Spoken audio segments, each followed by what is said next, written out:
Bonjour à toutes et à tous, bienvenue sur Setcom TV, Set Sport du magazine 47. On enchaîne avec des invités prestigieux. On est ravis, hein, dans le monde du handball, il y a forcément des joueurs qu'on apprécie et d'autres qu'on trouve élégants. Très beau, prends ça bien au premier degré, attention Romain. En tout cas, tu fais partie des demi-centres que je trouve très très bons et je suis vraiment ravi et je te remercie doublement d'avoir accepté cette invitation. Romain Ternel, demi-centre numéro 17, c'est un très bon numéro de Limoges Handball qui évolue en Lidl Star League. Bonjour Romain, bienvenue à toi. Bonjour et merci de m'accueillir. Merci d'avoir répondu présent, comme on dit. Moi, j'ai eu le plaisir de commenter un match à Nancy où tu étais présent l'année de la Pro League où Limoges est remonté, où d'ailleurs tu as été élu meilleur demi-centre de cette saison 2019-2020 qui s'est terminée un peu comme ça, mais en tout cas, ça vous a permis d'accéder. Et ça se passe plutôt pas mal en Lidl Star League en ce moment. Écoute, on a fait un début de saison qui était quasiment inespéré. Après, on a eu aussi la chance de ne pas avoir de problème, nous, au niveau du Covid, de ne pas avoir de blessés. On a fait une préparation qui a commencé début juillet, qui est montée crescendo, et puis on a pu jouer tous nos matchs, surtout. Donc, on n'a jamais eu de coupure, rien du tout. Donc, en plus du fait d'avoir bien travaillé, d'avoir construit une équipe qui était, je pense, cohérente, on a été épargné par tout ça. Effectivement, mais en plus, vous avez surpris plus d'un. Certains vous ont peut-être sous-estimé. Et ça a été une petite force par moment, je pense, même si le talent est au rendez-vous, évidemment. Ouais, non, je pense qu'on a vraiment bien travaillé. Après, il y a eu des moments clés. Il y a eu une victoire à Créteil sur le buzzer à la maison. Il y a eu Effectivement. Istres à la maison aussi, où on revient match nul à la dernière minute, enfin même dans les 5 dernières secondes. Donc tout ça a fait que des fois, dans le sport de haut niveau, il faut aussi un petit peu de réussite qui peut. Alors tu vas la chercher, la réussite, hein, mais Bien sûr. elle te lance aussi sur ta saison. Donc après, on a fait des perfs contre Nantes, mais pareil, qui était aussi diminué avec le Covid. Donc sans retirer toutes les performances qu'on a eues, les Évidemment, mais planètes, ça fait partie de la période, donc il faut les s'en servir. planètes, les planètes étaient alignées, mais on travaille vraiment bien. Et puis il y a aussi une force collective qui se dégage, qui s'est dégagée, je trouve, tout au long de ce début de première partie de saison. Donc, tant mieux et très bien. Alors, on rentre dans le vif du sujet. Comment tu vas? Comment se passe et comment tu gères, toi, à ton quotidien avec l'équipe, cette période Covid compliquée où l'entraînement a lieu, la préparation a lieu. Puis, comme tu viens de l'annoncer et de nous le dire, il n'y a pas eu trop de soucis chez vous, mais des fois, certains matchs sont reportés ou annulés à cause de ça. Comment tu gères ça? Plus le huis clos qui est un peu compliqué, j'imagine. C'était en plusieurs parties. Déjà, le confinement de l'année dernière, l'incertitude sur le fait de monter, pas monter, ça a été un moment qui n'était pas facile, mais je pense pour tout le monde. Après, on a la chance à Limoges d'avoir quand même du grand air, c'est une grande ville, mais on est quand même pour tous, on habite un peu à la campagne autour, donc on l'a plutôt bien vécu, je pense, le confinement. Pour ceux qui avaient des enfants et de la famille, ça a permis aussi, moi par exemple, ça m'a permis de faire une pause que j'avais jamais faite, à Bien sûr. part 2 mois. Bon, après, l'entretien physique était un peu plus compliqué. Ensuite, on a redémarré quasiment normalement en fait, hein, au mois de juillet. Et puis le huis clos est arrivé. Alors le huis clos a été très spécial au début parce que c'est quelque chose dont on n'est pas du tout habitué. Et en plus, nous, on a la chance à Limoges cette année de pouvoir jouer tous nos matchs à Beaublanc dans la salle de basket où on met Ah oui. 4000 personnes à tous les matchs. Et donc ça, c'est vrai que ça a manqué, mais on va pas se plaindre parce qu'on a pu jouer tous nos matchs. Il y a d'autres personnes qui peuvent pas travailler. Tu es bien placé pour le savoir dans le secteur de l'événementiel. C'est sûr, c'est pour Et ça qu'on est télé. du coup, on ne se plaint pas, mais on a quand même hâte de retrouver du public. Je On pense le que dit ça, tout le c'est important. temps. Après, on n'a pas envie aujourd'hui dans les salles de s'habituer à ce climat de huis clos. Mais force à contrer, on est bien obligé. Mais c'est vrai que le public, ça manque et l'ambiance, l'énergie qu'on peut apporter pour les joueurs et pour c'est un sport spectacle. Donc, je pense que voilà, on a hâte que ça revienne à la normale. Et puis en plus, la chance, vraiment, là où on peut le dire, c'est que la Ligue a travaillé même avec Bein pour que tous les matchs soient retransmis, même aussi sur YouTube. Donc pour ce qui concerne la Lidl Star League, il Ah y oui, a, il y a quand même une offre. Les gens peuvent voir du hand, même si c'est à la télé. Et ça dans d'autres sports, peut-être qu'un problème de droit télé, ça n'aurait pas été pareil. Donc on a la chance de garder certaines valeurs aussi. ah bah, de ce côté-là, on réinvente certaines choses, on assouplit certaines choses, mais c'est vrai que tu le dis à juste titre, on peut voir quasiment tous les matchs. Moi, je sais que j'en suis entre le jeudi, ce soir où ça démarre, vendredi, samedi, il y en a tout le temps et on arrive à suivre plus les reports qu'on peut avoir derrière. Donc ça, c'est une très bonne chose.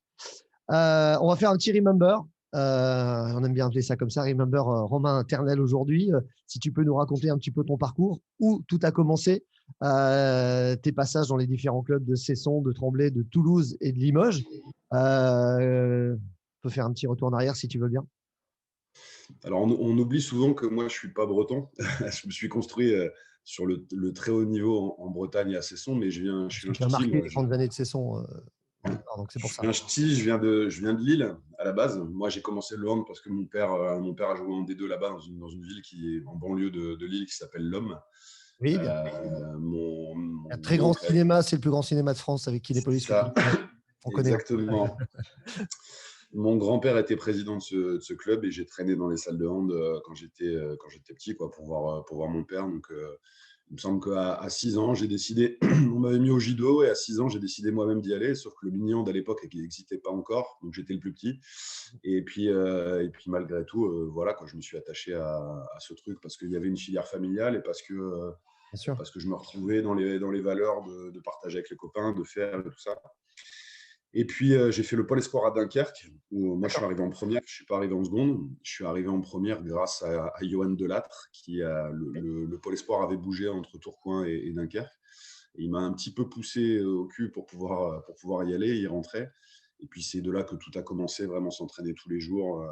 Voilà, j'ai pu intégrer très vite, en fait, à la sortie du pôle, une fois que j'ai eu mon bac, euh, l'équipe de D2 à Villeneuve-d'Ascq, parce qu'il y avait eu des problèmes financiers il fallait des joueurs pour faire les feuilles de match. Donc, D'accord. avec Erwan Siakam, qui est Oui, bien sûr. actuellement à Tremblay, Bien sûr.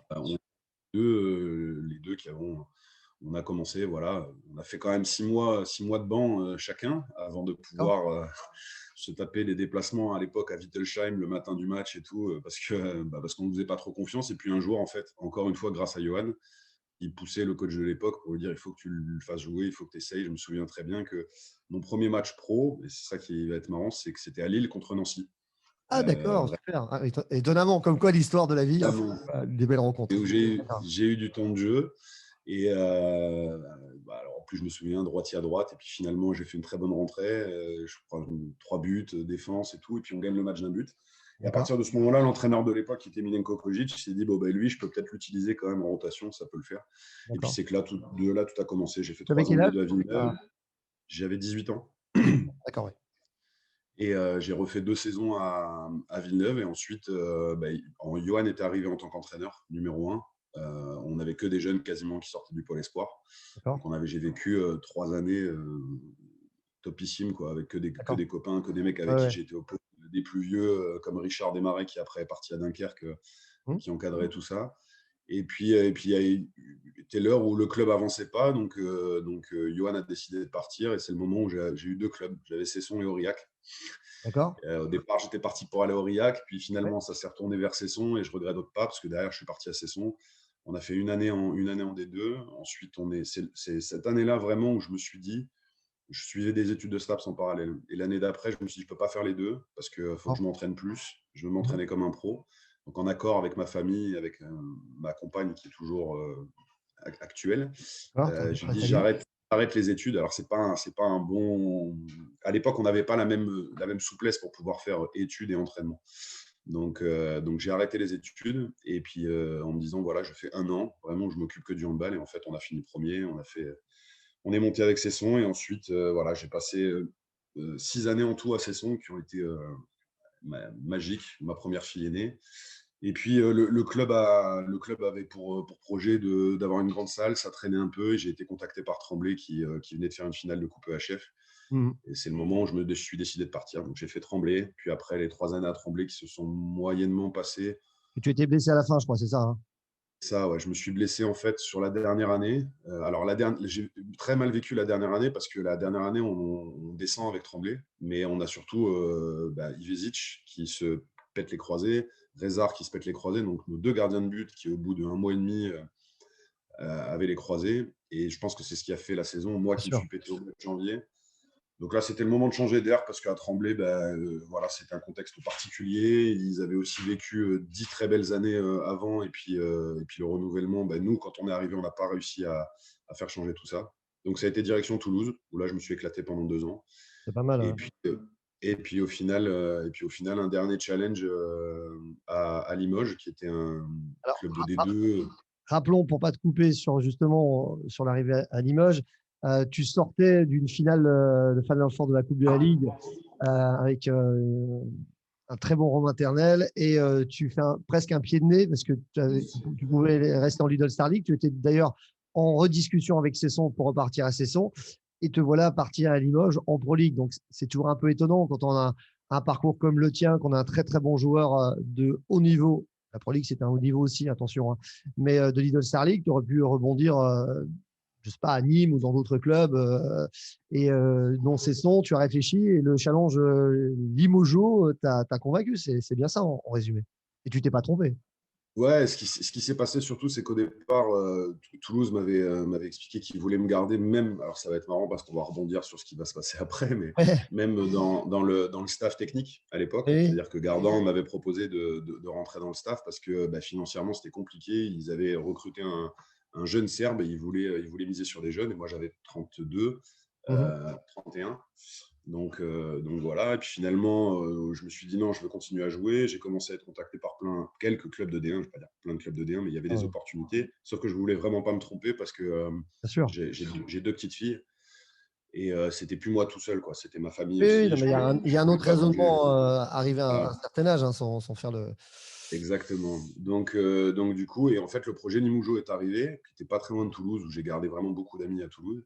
Et en fait, je me suis déplacé pour aller voir en disant bon, parce que cette époque-là, ils étaient quand même avant-dernier de D2, ils ont lutté jusqu'à 3 journées de la fin pour se Oui, maintenir. bah, Et ils le Kira qui est un très rencontraient bon le. copain ex-nancéen, voilà, donc on suivait, voilà, même si on souhaitait qu'il ça réussisse, on voyait bien que c'était compliqué pour Limoges, et on s'était même dit qu'ils n'arriveraient pas à se maintenir en Pro League, effectivement. Donc c'est voilà, c'est passé de se battre à la relégation à être premier et à jouer la montée. Donc Et en fait, bravo. le vrai discours, ça a été Alain Aubard, le président avec Gatien. Quand on s'est posé, qu'on a discuté, j'ai pris conscience d'un truc, c'est que le club était vraiment structuré au niveau administratif plus costaud que les autres.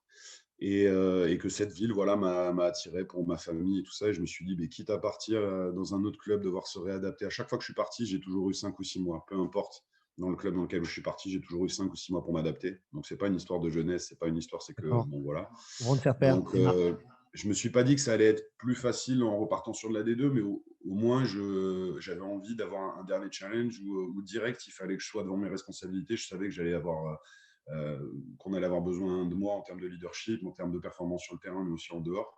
Et ça m'a branché. Et en fait, il y avait William Anotel aussi qui était Oui, là, bien donc je sûr. savais que j'étais pas seul. On parle que des ex-nancéens, c'est ça que tu veux dire. C'est ça, ouais. Mais à Nancy, sacré fourreur de talent. Hein. Oui, oui, il y en a quelques-uns. Mais donc voilà, je regrette pas. Je regrette pas. J'ai passé 3 ans ici de dingue.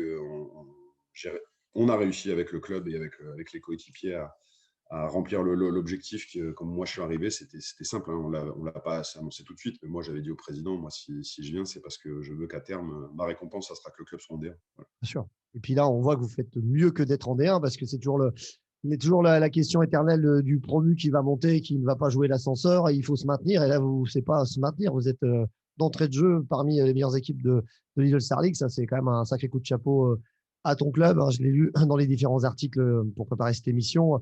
Comme tu dis, aussi bien structuré, parce qu'on parle toujours et pas assez souvent des gens de l'ombre, de l'administratif, des bureaux, de tous ceux qui vivent autour du club, qui le font les committee managers, ceux qui font vivre l'actualité. Et je suis forcément enfin, on essaie de suivre beaucoup de choses. Et c'est vrai qu'on voit bien que Limoges est très bien structuré et tant mieux et bravo. Hein. Même si c'est une équipe qu'on a affrontée, je crois qu'on avait battu d'un but à Nancy d'ailleurs, hein, sur Ouais. un shoot de bons souvenirs de speaker. Excuse-moi de te rappeler ce. En tout cas, ça ne nous a pas empêché d'accéder au-dessus. Alors merci pour ce retour en arrière. Aujourd'hui, donc, on va arriver sur pas ton après-carrière, parce que je dis toujours que le meilleur est à venir, mais pour la suite de ta carrière dans le handball. C'est ta dernière saison, c'est un choix. Donc, pourquoi ce choix? Alors, je l'ai lu, que tu voulais sûrement, comme beaucoup, enfin, certains sont raisonnables, d'autres peut-être moins. Enfin, chacun mène sa barque, comme l'on dit, mais de dire que tu ne voulais pas faire l'année de trop. Et là, on voit que physiquement, tu es en pleine forme. Pourquoi décider d'arrêter cette année où tu aurais peut-être pu faire encore un an de plus? Quel est ce mode de réflexion? C'est la proposition de Toulouse vraiment qui t'a fait changer d'avis plus rapidement que prévu? Oui, parce on m'a fait dire que je voulais pas faire l'année de trop. Ça serait trop me. Je pense pas que s'il n'y Ouais, avait pas eu ça, j'aurais jamais su m'arrêter. Voilà, très concrètement. Donc, c'est pas vraiment. Ça a pesé dans le choix. C'est-à-dire qu'à un moment donné, une fois que j'ai eu cette proposition, au départ, fin décembre, on s'est rencontré avec le club et on était d'accord pour continuer un an de plus, Oui, de faire une année et qu'on verrait jusqu'à quand. Voilà. En d'accord. partie, depuis 2 3 ans, je réfléchis à mon après-carrière. Alors, j'ai eu beaucoup de projets dans la tête. Et puis, le club, en fait, quand je suis arrivé à Limoges, via un CTF qui s'appelle Julien Fradé, m'a posé la question si je voulais pas un peu entraîner. Donc, je l'ai toujours fait un peu dans tous les clubs où j'ai été, mais plus en tant qu'intervenant. Et en fait, j'ai mis le petit doigt dedans pour pouvoir avoir un diplôme Oui, et valider un diplôme universitaire en me disant, bon, ce sera toujours ça de prix si je peux le faire en même temps que avec les que moins de l'Ang. 18, c'est ça, du club. Ah ouais. Et en fait, à la fin de la première année, l'entraîneur numéro 1 qui était sur les moins de 18 est parti. Je devais peut-être reprendre l'après-national en attendant. Et donc, en fait, le club est revenu me chercher en me disant, mais tu ne veux pas t'occuper des moins de 18? Et là, j'ai dit, si, mais si je le fais, je me forme vraiment, vraiment pour. Donc, j'étais en train de passer le titre 5 pendant qu'il y avait le Covid. Et donc, c'était aussi dans les clous de pouvoir dire avec le club, voilà, c'est ce que j'aimerais faire après, quoi. Et donc, dans la même discussion, voilà, on reste un an, je continue à entraîner les moins de 18. Et puis, 2 jours après, mon ami, mon cher ami Rémi Calvel m'a mis mal à D'accord. la tête.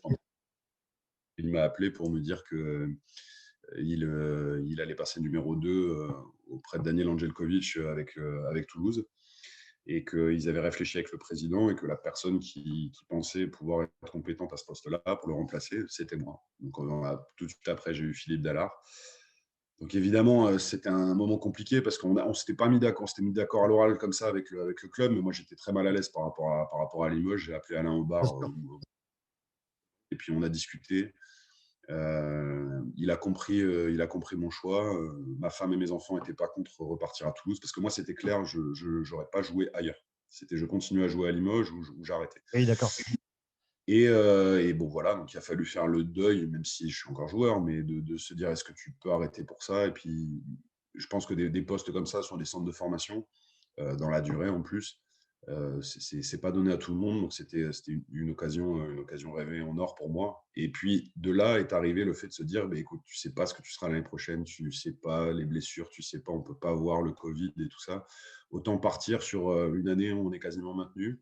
Je pense avoir rempli mon job à Ouais. 100% avec le club, m'être donné comme je pouvais, et donc partir, pas les fesses propres, mais voilà, laisser une bonne image et de pouvoir. J'ai toujours pu décider à la fin de mes contrats de ce que j'allais faire.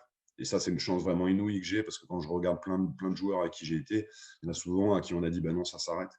Moi, Bien sûr. finalement, j'ai pu choisir, donc je suis vraiment chanceux par rapport à ça. Bah, évidemment. Et puis, c'est forcément des décisions toujours compliquées quand on a le niveau, quand on est toujours bon et voilà, on se dit, bon, l'année prochaine, je ne serai pas sur le terrain de la même manière, mais là, c'est une opportunité qu'il faut saisir, effectivement, même si tu es encore très jeune. Et je pense que c'est un beau challenge aussi à relever de gérer un centre de formation, encore plus à Toulouse, club que tu connais forcément très, très bien. Merci pour ces précisions. Alors, pour revenir sur cette saison, quelles sont les ambitions de Limoges? C'est de jouer le plus haut possible ou vraiment d'asseoir l'équipe dans le maintien? L'ambition déjà du début d'année, c'était de ne pas parler d'ambition, c'était de Très bien. parler d'objectifs. L'objectif numéro 1, c'était le maintien, parce qu'on savait très bien que tous les clubs, tous les promus, ben, ont toujours du mal la première année. Alors on a renversé la tendance et je pense que c'est pas loin d'être historique quand même ce qu'on a pu faire sur la première partie de saison. Tout à fait. Donc aujourd'hui, c'est marrant que tu m'en parles, c'est que hier ou avant-hier, on s'est réunis un petit peu tous les joueurs et le staff pour décider un petit peu de justement quelle allait être notre ambition. On parle plus d'objectifs puisque l'objectif est quasiment atteint, mais plus de parler d'ambition, de ce qu'on voulait faire ensemble. Euh, on n'a pas vraiment, on peut pas voir très loin parce que comme la première partie de saison a été hachée avec toutes ces histoires de Covid et tout ça, on Un ne sait même petit pas peu si on va tronqué, pouvoir la ouais. finir. Il y a une semaine, on était encore en train de parler de pourquoi pas décaler la première journée de championnat. On parlait de clubs de 18 en D1, pas de montée, pas de Oui, descente. Donc toutes les semaines, on est mangé à une sauce différente. Nous, ce qu'on pense réellement, c'est que la deuxième partie de saison va être plus dure pour nous au terme du calendrier par rapport à comment on se déplace et qui on reçoit. Mais malgré tout, il faut qu'à domicile, on reste intraitable. Alors, on va quand même recevoir Paris et Montpellier. Donc, voilà. Mais jusqu'à présent, à domicile, on a été intraitable. Et il faut qu'on le reste. Et si on arrive à faire ça, on estime qu'on va pouvoir s'installer dans la première moitié du championnat. du championnat. Allez, et après, sans avoir de limites. Mais je pense qu'aujourd'hui, si on finit entre 8 et 10, on aura fait une très bonne saison pour Bonne un saison. promu. Tout à fait. Puis, au-dessus de la 8e place, on sera dans quelque chose qu'on ambitionne. On ne sait pas si ça va se réaliser, mais en tout cas, c'est l'ambition qu'on pourrait se donner sur la deuxième partie de saison. L'Europe serait dans les ambitions, donc.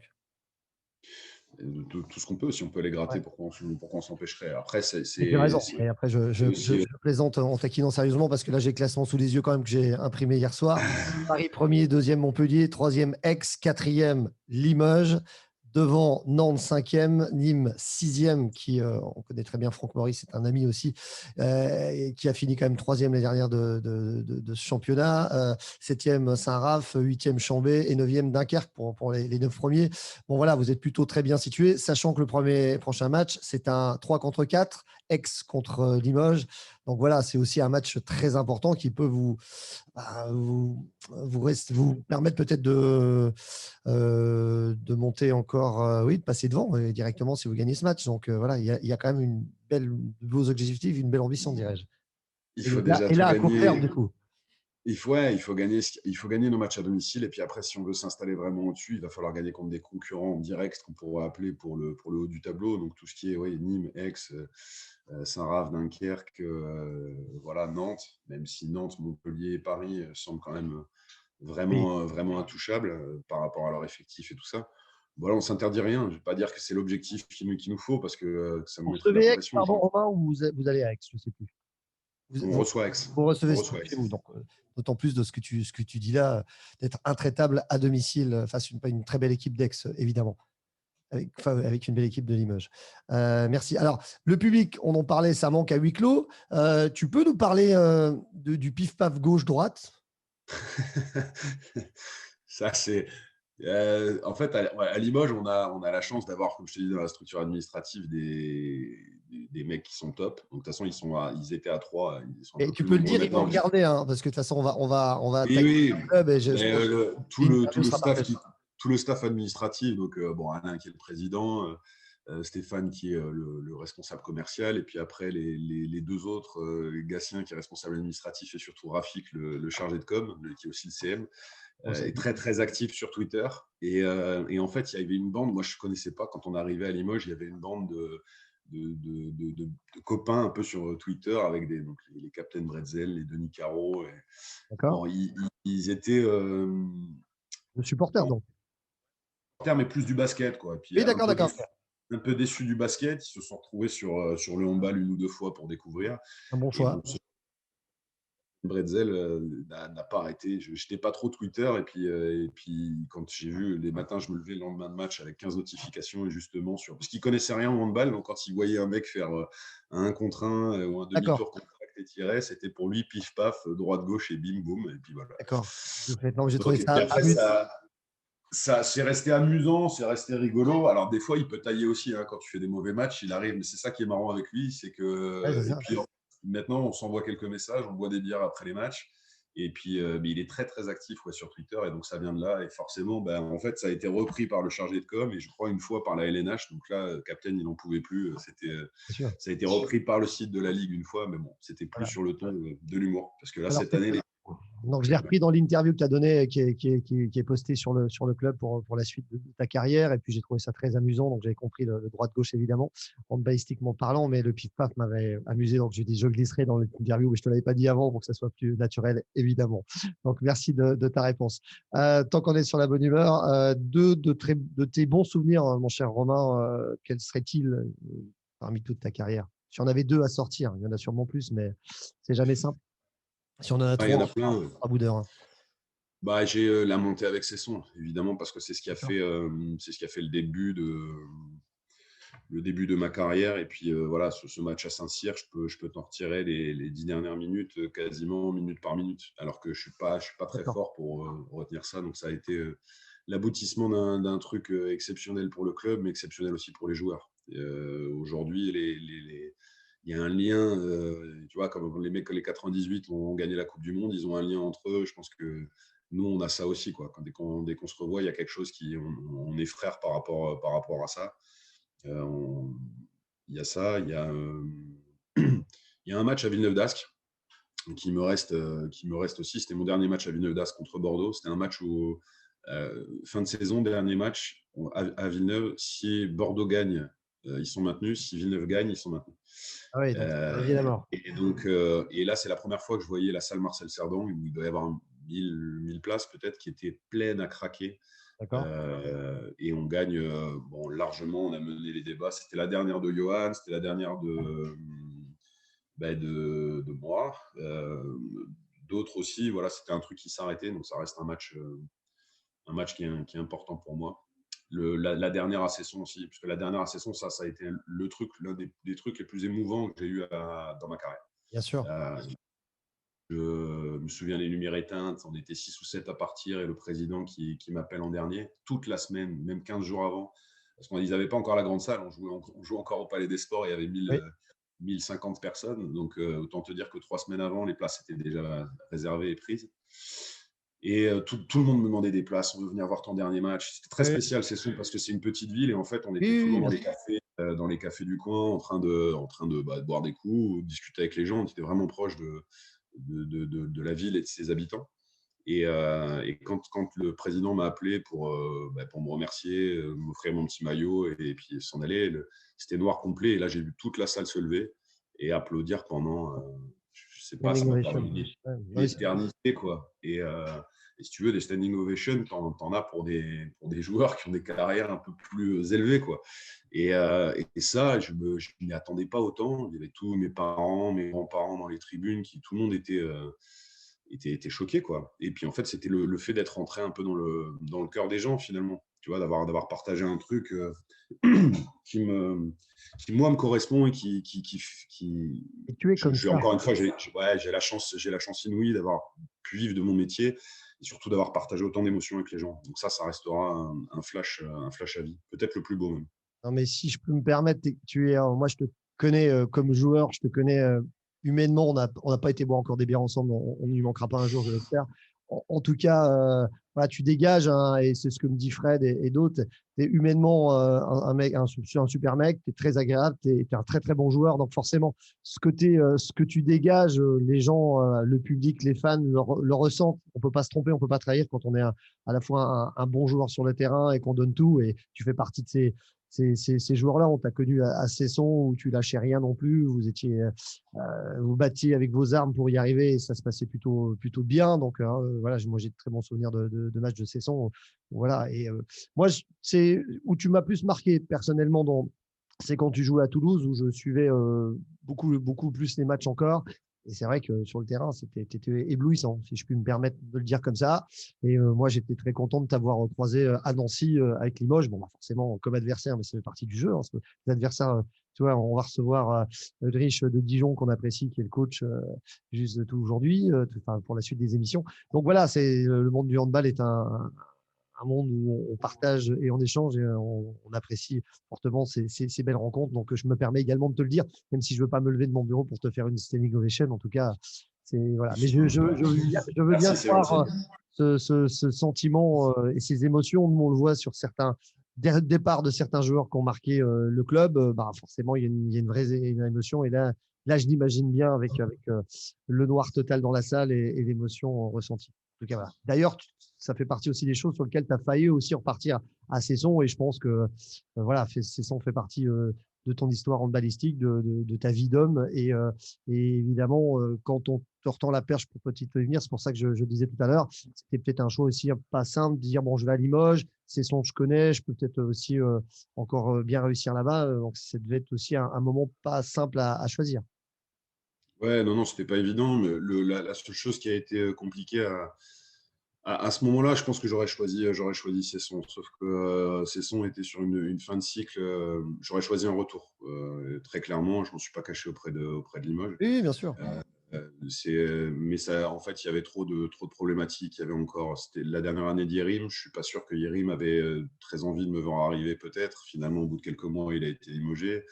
Il y avait aussi beaucoup de joueurs qui étaient encore sous contrat, donc il fallait d'abord qu'ils règlent les trucs. Et moi, au niveau familial, je ne pouvais pas Pas attendre attendre non plus, c'est ça, c'est sûr. fin juin. Donc voilà, et j'ai choisi je te dis, la meilleure offre, qui n'était pas la meilleure offre financière non plus, mais qui était très bien, hein, quand même, on va pas se le cacher, mais qui, je pense, me correspondait le plus et je ne me suis pas trompé. Ouais, très bien. Eh ben, écoute, merci d'avoir échangé sur cette interview avec nous, mon cher Romain. J'étais vraiment ravi de te rencontrer aujourd'hui.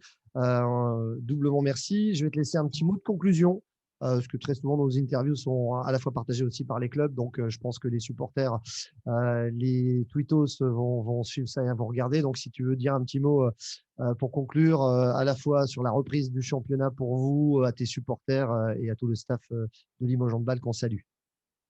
Déjà, je vais commencer par toi et ton émission, parce que de pouvoir se réinventer comme ça dans ces temps-là et de refaire vivre le handball à travers d'autres médias et d'autres choses, c'est plutôt une bonne chose. Je pense qu'aujourd'hui, notre sport, il a besoin aussi on a rayonné à travers l'équipe de France de hand. Aujourd'hui, peut-être un petit peu moins, mais par contre, il y a d'autres personnes et d'autres gens, et plus des territoires, de chacun des territoires qui proposent des choses et qui sont ultra intéressantes. Donc, tant que ça tourne autour du handball ou du sport en général, je pense que c'est quelque chose de bien. Et puis après, pour ce qui est des supporters, écoutez, voilà, moi j'ai encore 6 mois, 5 mois à profiter avant de passer un autre cap. J'espère vraiment finir une très bonne saison avec Limoges, parce que je pense que ce club le mérite. J'espère surtout qu'on va pouvoir retrouver du monde dans les salles à terme et qu'on sera débarrassé de cette saloperie. Et puis voilà, vous dire que moi, encore une fois, je suis très chanceux. Je remercie tous les gens qui m'ont permis de vivre ce que j'ai vécu pendant autant d'années, que ce soit les supporters, les dirigeants, les bénévoles, tout ça, parce qu'on oublie souvent aussi, nous, sportifs de haut niveau, que les clubs pro, on n'est pas des sports majeurs, même si on l'est économiquement, je parle, et qu'on vit aussi à travers ce que les bénévoles vont pouvoir faire. Et moi, je leur tiens un grand coup de chapeau, parce que tous les bénévoles que j'ai croisés tout du long de ma carrière, ils m'ont permis aussi d'en vivre, de faire vivre ma famille, et puis surtout de partager ma passion, voilà, avec eux. Donc, portez-vous tous bien, et puis ce n'est qu'un au revoir. Absolument, comme dit la chanson aussi. Merci Romain, porte-toi bien. Bonne fin de saison. On va suivre ça de près dans les échéances immédiates. Très bon match et on croise les doigts pour une victoire face à Aix.